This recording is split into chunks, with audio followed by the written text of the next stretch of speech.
La première chose à ne pas faire, ne courez pas après votre ex. J'imagine combien c'est dur pour vous en ce moment. J'imagine combien la personne avec qui vous étiez vous manque.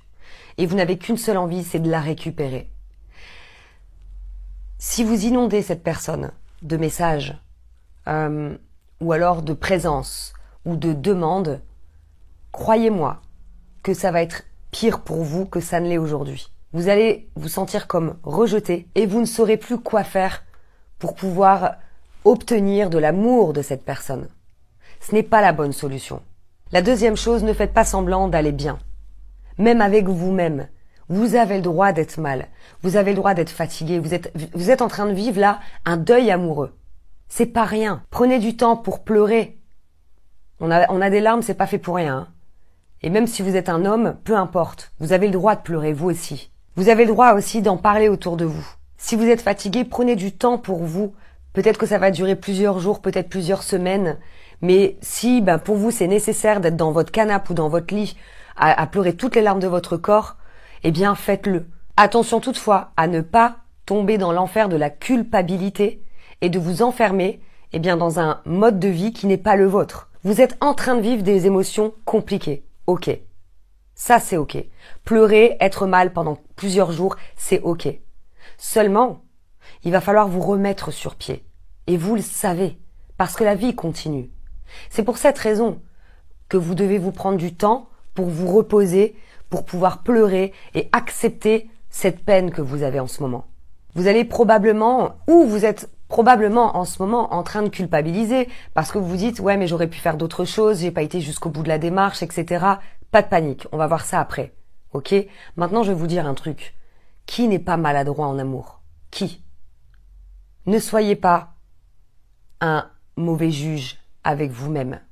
Ça va pas vous servir. La troisième erreur, c'est de garder sur votre cœur ce que vous auriez aimé dire à votre ex.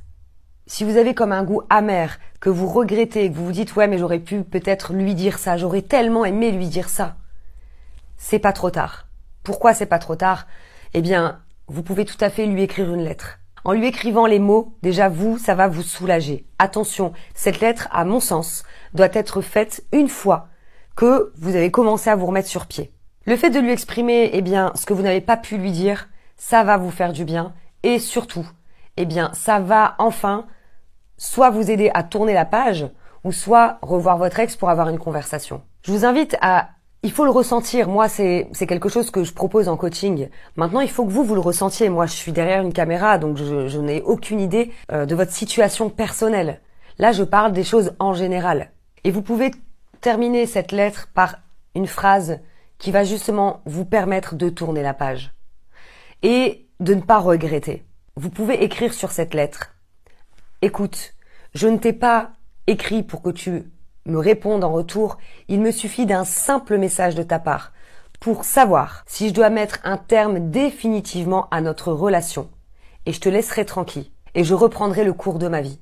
Mais j'ai besoin de le savoir. » Au moins avec ça, vous n'allez pas en faire des tonnes pour vous changer, vous transformer, pour récupérer votre ex, mettre des mois et des mois. Non, au moins vous le saurez. Et si c'est pas le cas, la nana ou le mec vous le dira. Mais ça vous permettra d'avancer. Et enfin, la quatrième erreur à éviter, justement, c'est de laisser les mois et les années passer et de faire de votre rupture un mode de vie, comme je le disais tout à l'heure. Reprenez votre vie en main. La vie continue quoi qu'il arrive. Il y a des choses qui sont dures dans la vie, on va pas se mentir, c'est vrai. C'est l'histoire de la vie. Et en même temps, elle réserve de belles surprises aussi. Je suis de tout cœur avec vous, vraiment. Et mettez-moi en commentaire. Qu'est-ce que vous allez faire ? Faites-vous la promesse d'aller mieux. Faites-vous la promesse de vous occuper de vous. Personne ne le fera à votre place. S'il vous plaît, mettez-le moi en commentaire. Et j'espère de tout mon cœur que vous allez vite vous remettre sur pied. Je vous dis à très bientôt pour une prochaine vidéo. Bye bye.